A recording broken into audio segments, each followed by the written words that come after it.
What's up, everyone? My name is Edson Cardona, and I want to welcome you guys to the hashtag Let's Kick It series. On these episodes, we get the pleasure to be joined by professional athletes, get a little insight on their background and how they made it this far in their athletic careers. A conversation between athletes about their journeys leading them to success. I hope you guys enjoy.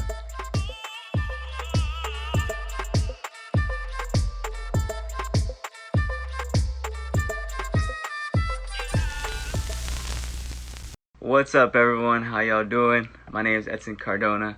I want to welcome you guys to another episode of the hashtag Let's Kick It series. For those who are joining back, welcome. For those who are joining for the first time, hey, welcome.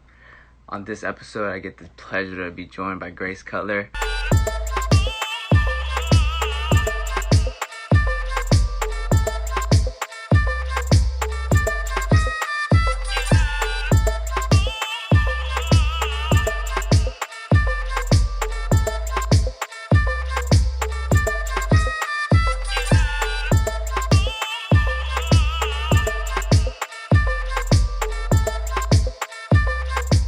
She's from Colorado, played for Real Club in high school, went to Santa Clara University, ended up transferring to West Virginia, got drafted to the NWSL for the Houston Dash, and now is playing in Italy for Sassuolo Calcio.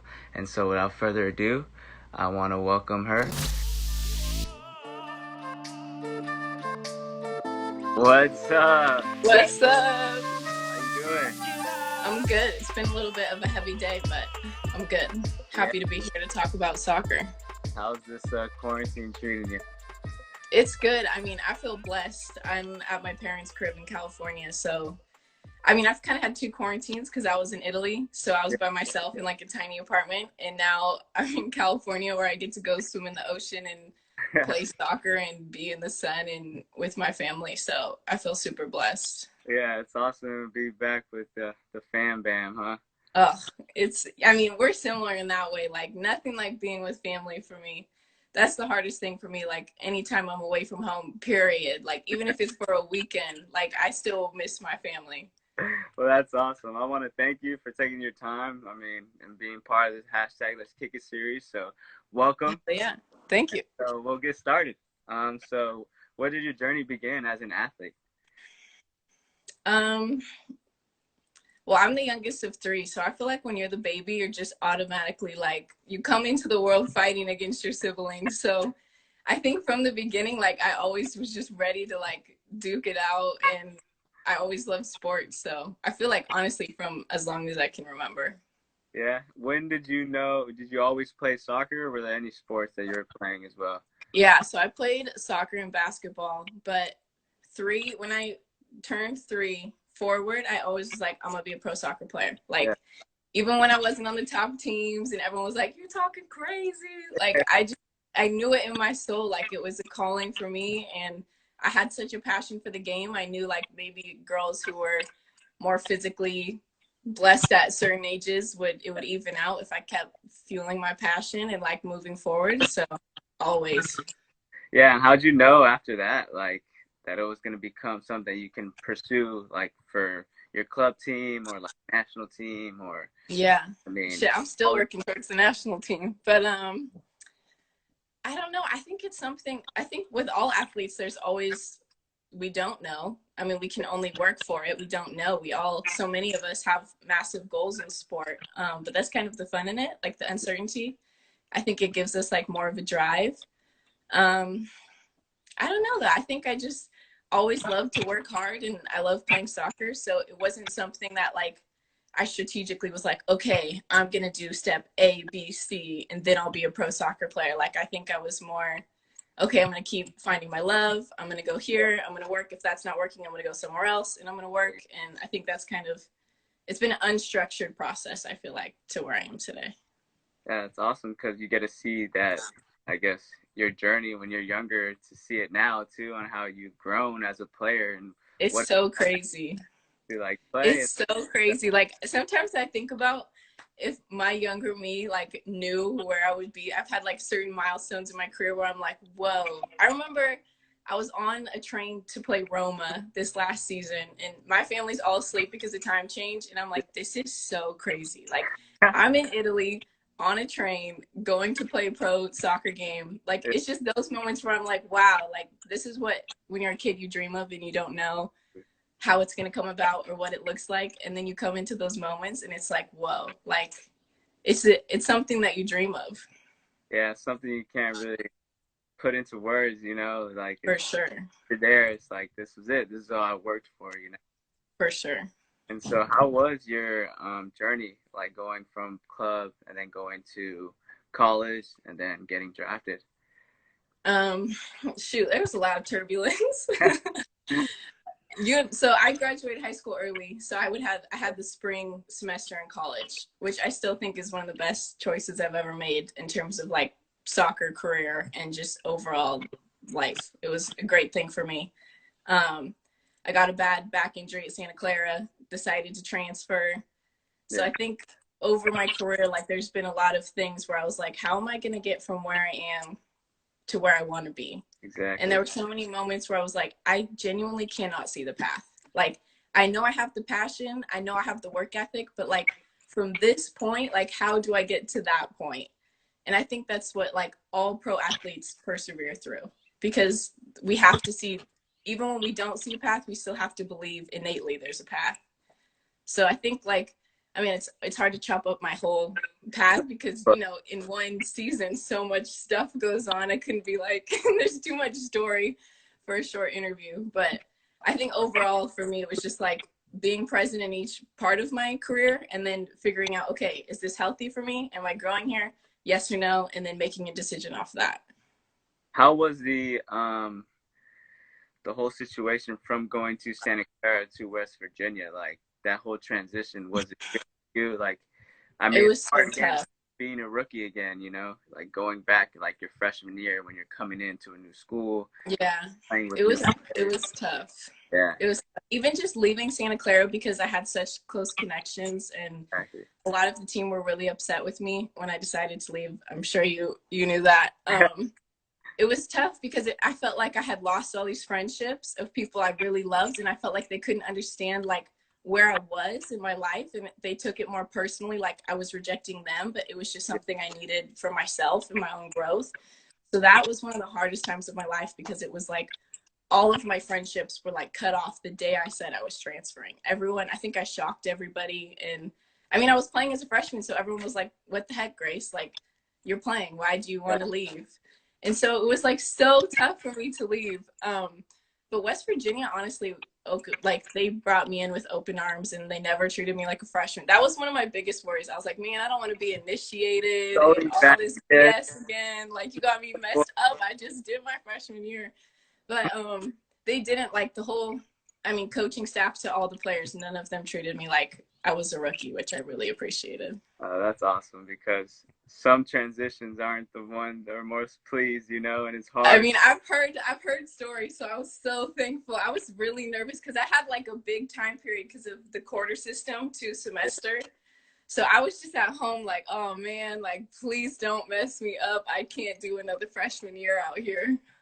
Oh man, you spoke a little bit about your injuries and how that affected you. I mean, that's an obstacle that you had throughout your athletic career. So how was that? I mean, a lot of players nowadays they either have that mental strength or they don't. So Yeah. how was it for you to have that back injury, end up like not being able to play, and then having to transfer? Of course, you said the transition was good, but at the end of the day, how was that injury for you? If you can talk a little bit more about that.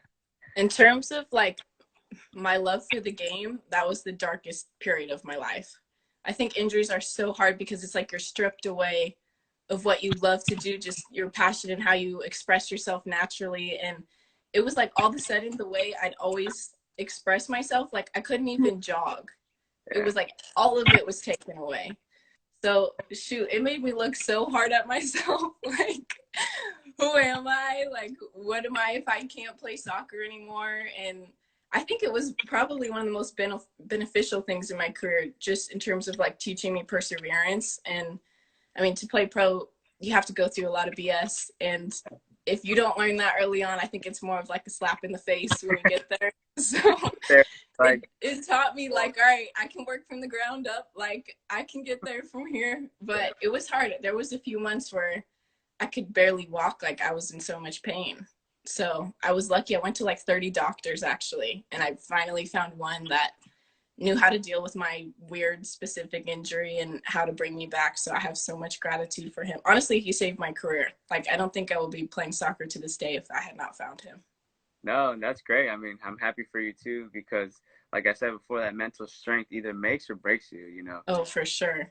So many players go into their athletic careers, get injured, like freshman year. I've seen guys tear their ACLs and like they weren't the same, you know. So it's really Sure. bounce back, like you said. And you said it pretty much. You're literally stepping on the ground all the way up, because after your injury, man, it's tough. Walking again, you know, it's like even the rest of my college career was less. Like my freshman year was my best output before I got injured. Once I got injured, every year was such a disappointment for me, because even when I was playing well from the outside, I knew because my body wasn't great, I wasn't playing to my potential. And that was like so heartbreaking for me, because like every game you go out there, you give everything you have and you still know you're not playing to what you can play. It's the worst feeling. So it wasn't honestly until I went pro that I was able to like really come into my body again and feel like, oh, like I'm here. Yeah. All of college was a little bit disappointing for me because of that. Yeah. I mean, a lot of players, like you said, have that disappointment. And it's great that you're able to see now, like, hey, I'm at a level where I was my freshman year. You know, I feel like I'm the same player. Shoot, so much past that. I can touch the ball way better. My touch control my freshman year was trash. Like, I could score goals and make good plays, but I think I lost the ball way too much when I was a freshman. You spoke a little bit, I mean, not on here, but that you're a defender now. So, like, what was that like? I know you're a forward, scoring goals, freshman year through college. You know the mentality. You know the mentality. It was a trip.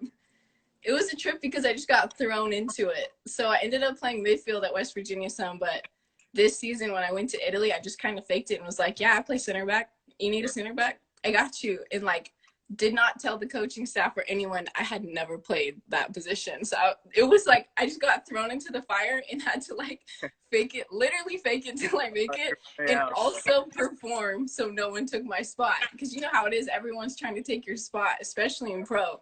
So it was like this thing where I had to like, okay, I have to really focus and get better, and at the same time not fail as I'm trying to learn an entirely new position, way of playing, like body, hips. Like there's so many things that go into defending when you're a forward. You're just like, yeah, I'll just dribble at them, and if I lose it, right, you know, whatever, like I'll try to get it back, and if not, there's like so many people behind me. And then I'm a center back and I'm dribbling and I'm like, I have never been so nervous with the ball, because all of a sudden it's like, if you lose the ball, you're pretty much giving the other team a goal. Yeah. So it was a trip. Like the whole experience was such a trip with all the different factors that went into like transitioning into being a center back. How was the level from, I mean, once you played at college and then to pro at Houston and now in Italy? Like, how much do you think you have grown as well as a player as well? Oh, so much. So much. I think the biggest jump was from college to the NWSL. I remember my first week at training camp, I felt like my legs couldn't even keep up. Like halfway through the session, I just felt so fatigued and I would start messing up and I would be like, I can't even, it's not technical at this point. Like my legs just aren't with the pace yet. It was, yeah. But then after like a week and a half, 2 weeks, I was starting to ball out more because my legs came into it and I was better. But going from, because I'd played in Houston and I played a month at the Spirit in Washington, D.C. right before I went to Italy on like a national team replacement contract. So going from that, which was Washington, D.C. was the most intense training environment I've ever played in. It was so intense. So going from that to Italy was honestly not very hard in terms of like level. What was hard going to Italy was it was a whole different style of play. So all of a sudden I'm being asked to like play one touch everything. And like in the pro league in America, they want you to hit hella pace on every ball. Like they want you to like ping all the balls. And in Italy, it was the direct opposite. Like because you're playing one touch, they didn't want as much pace because then I would be messing up my players if I'm like nailing balls at them. They have to do a one touch pass. So all the time, I remember like my first 2 months, my coach would be like, less pace, like stop hitting it like that. But I had to like undo that side of that I had just trained so hard for all summer. Yeah. I mean, you have to adjust to those things, man. You have to figure out what sure doesn't work. For sure. How's the language barrier for you? Because I know Italy, I mean, yeah. Italian? I don't know if you speak Italian, but how was that? Not really. I mean, I speak, I'm good with soccer words, but dude, learning languages are hard. Yeah. It's so hard. Yeah, no, I mean, I can get by, but it was interesting when I first went out there because all of a sudden my life, when you're in your own country and speaking your own language, you have so much distractions. You hear other people speaking, you hear what they're saying, you're talking to your friends, you hear what the coach is saying. All of a sudden, it was like going into a life of silence. You don't I know was like, what's going on.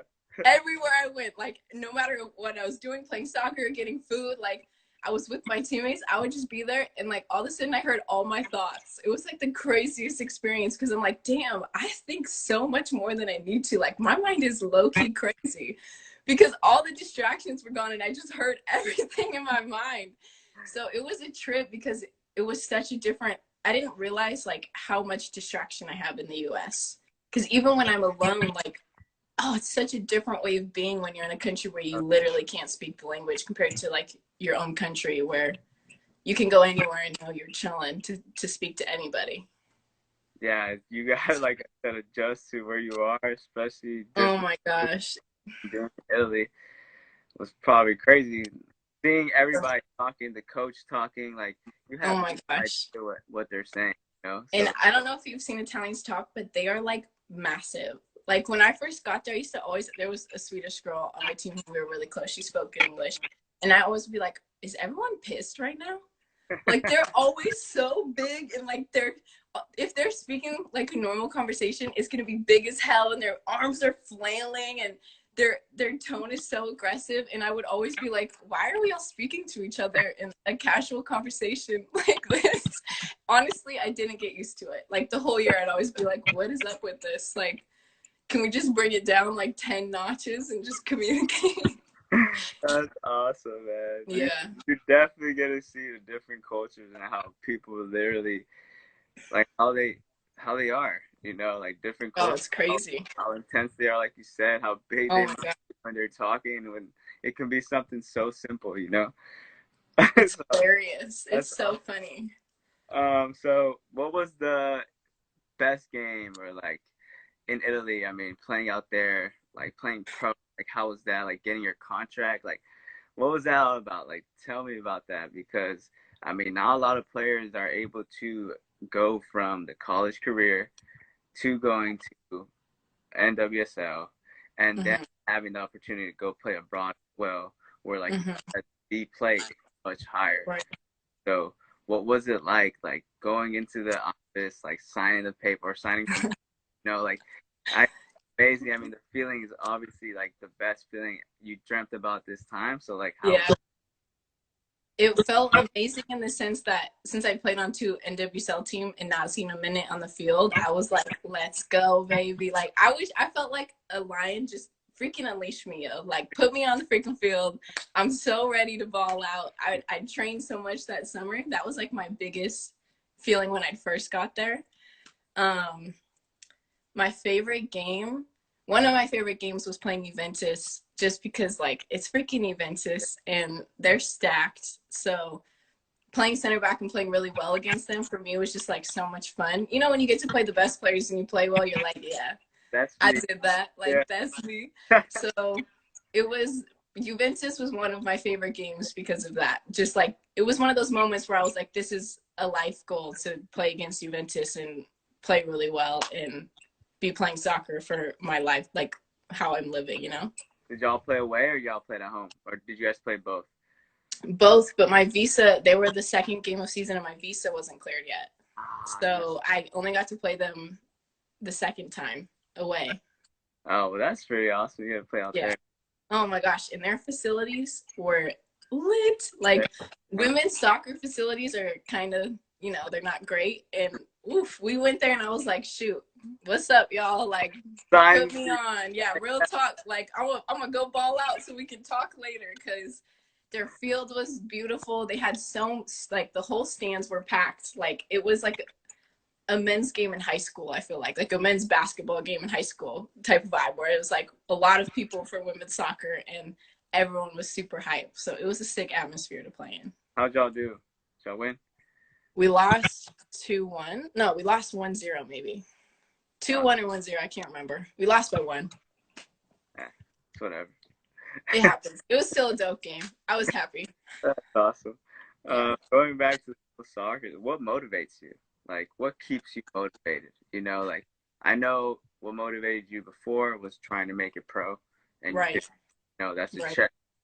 But now, like, also playing defensively, like playing center back, like, what still motivates you to still become that Grace? Like, no one Right. can take my spot. Like, no one Right. can. You know?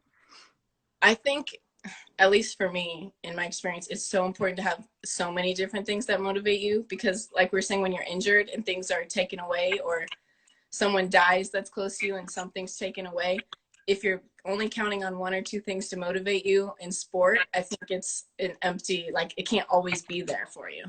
So for me, I feel like, I mean, my passion for the game always motivates me. Just like, I freaking love to compete. If it's anything, like yesterday I was competing with my friend about who could blow a bigger bubble. Like, and I was so pissed I lost. Like, it doesn't matter. Just competing in general. Like, if we're doing any type of competition, I'm already motivated. I feel like I find motivation in so many things. Like, even just going to the ocean and like being with the earth and like feeling how powerful the ocean is, I feel motivated. Like, it's so many, I feel like you can find motivation in so many different ways and like situations and places in life. And that's what is important for me in terms of like what I feel like will give me a passion and a longevity of a career. No, yeah, I mean, you gotta find that what brings you back, you know, like, you're already on top, you know, but what is that thing that helps you grow, you know? Right. It's not always soccer at the end of the day. I mean, like, Oh, no. and especially being in another country, you definitely get to see that where, okay, practice is over, like, what do I do? Like, So true. to go out to, like, I don't know, you know, go shopping or what is, like, that's. I mean, I was in a tiny, tiny town too, so it's not like I'm like, all right, I'll go out in Milan and explore the sites and like be tourist. Like, I was literally practice over, and I'm like, all right, what's up, Grace? Like, what should we do now every day? How many steps we walking today? Oh my gosh, so many steps. So many steps. Even to get to my place, it was like, oh, I counted. It was 60 steps every day to get to my place. And they were like some steep steps. So after weights or anything, I'll be like, man, Italy, where are y'all elevators? Because I would be so tired. But that's Italy. Like, you walk everywhere, which I actually ended up loving. But in the beginning, I was like, damn, y'all. This is no joke. I see why you don't have an obesity problem, because you guys walk. You do that thing. On to the next question. Who do you credit your success to?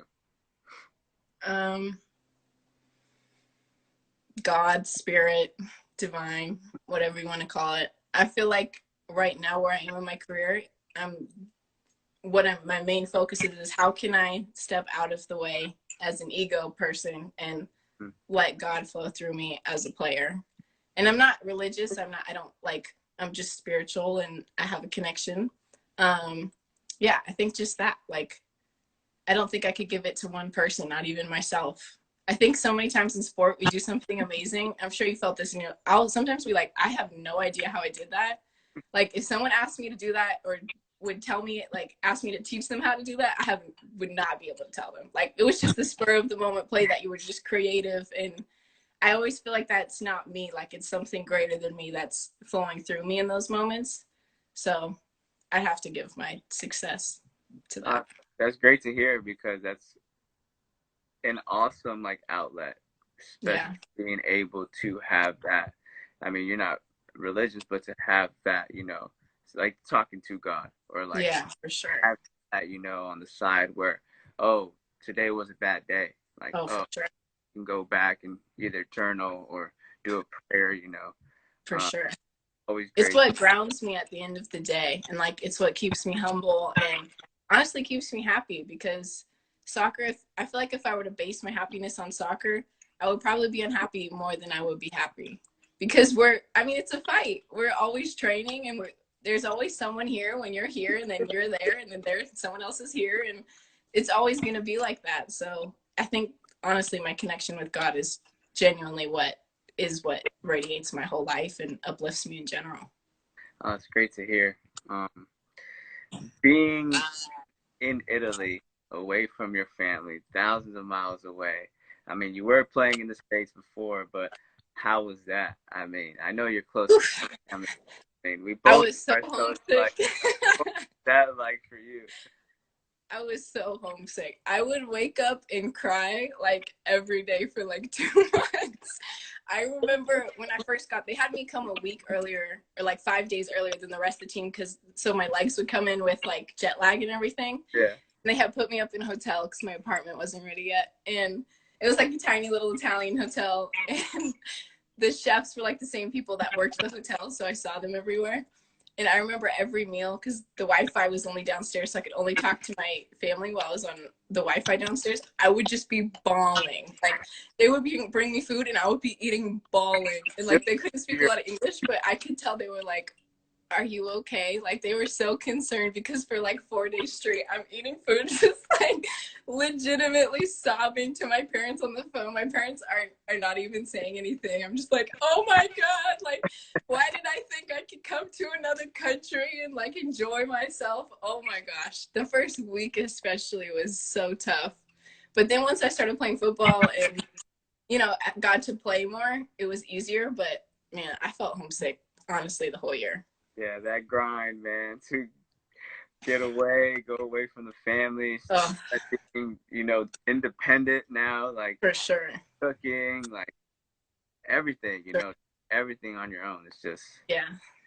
the And brand. it was heartbreaking for me at times when my family would be going through something or they would have a health issue, or there were moments where I was just like genuinely heartbroken that I couldn't be there in those. And I think all athletes experience that because we're gone most of the time, whether you're playing in the same country or not. So I definitely had moments where I was like, dang, like, do I really love playing soccer? Is it worth being away from my family when in times of need?